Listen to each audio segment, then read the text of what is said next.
Matapos ang masaya at full of good vibes na flag ceremony ay nagtungo na si Governor Vilma Santos Recto sa People's Mansion para sa kanyang People's Day. Doon ay kanyang hinarap ang ilang mga panauhing sinadya ang lalawigan para masilayan ang ina nito.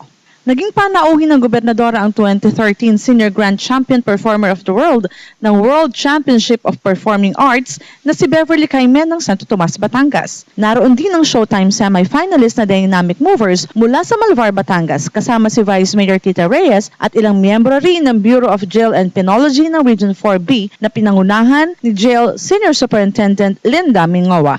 At nung hapon naman ay nagtungo ang gobernadora sa Batangas City Convention Center para batiin ang St. Mary Euphrassia Parish Priest na si Father Johannes Oradas sa kanyang ika-25 taong anibersaryo bilang pari. Noong July 31 naman ay isinagawa ang culminating activity para sa selebrasyon ng Nutrition Month sa Provincial Auditorium. Ito ay may temang gutom at malnutrasyon sama-sama nating wakasan. Ito ay dinaluhan ng mga barangay nutrition scholars at barangay health workers. Dito ay formal na binuksan ang programa sa pamamagitan ng masiglang anti-dengue dance contest na pinangunahan ni Department of Health Assistant Secretary and Spokesperson Dr. Eric Tayag. At sa pagdating ni Governor Vilma Santos Recto ay agad naman siyang sinalubong ni Dr. Tayag, Provincial Nutrition Action Officer and Chief of Staff Mr. Pedrito Martin MDN Jr., PNP Provincial Director Omega Jairi Fidel at National Nutrition Council Region 4A Director Karina Santiago.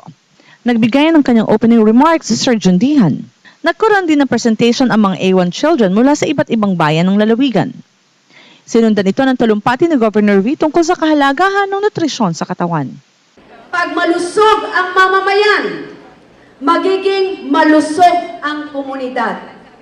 At pag malusog ang komunidad, ay makakaasa po kayo na magkakaroon din tayong malusog na bansa.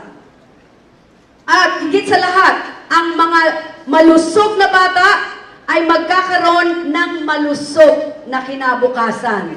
Sila po ang susunod nating henerasyon. Kaya pagtulong-tulungan po natin ito. Lahat ng ginagawa natin ngayon, let's not think of ourselves anymore. Let's give it to our children and to our children's children. Being the mother of the province, andito po ako sa mga programang ito. Maraming salamat po. Magandang umaga po sa inyong lahat. At isang pangunahing bisita rin noong araw na iyon si Senator Grace Polia Manzares na buong giliw na nagbigay ng mensahe ukol sa paggunita sa Nutrition Month. Sa alaala ni FPJ na talaga naman minahal niya ang mga mamamayan nating naapit, mahihirap at minahal din siya. Isang pangako na bigyan ng karangalan ng kanyang pangalan na ipaglaban ang pinakamahihirap sa ating bayan at sa pamamagitan ng pagbibigay ng libreng pananghalian, marami tayong matutulungan. Pagkatapos nito ay pinarangalan naman ang mga natatanging Nutrition Council sa probinsya.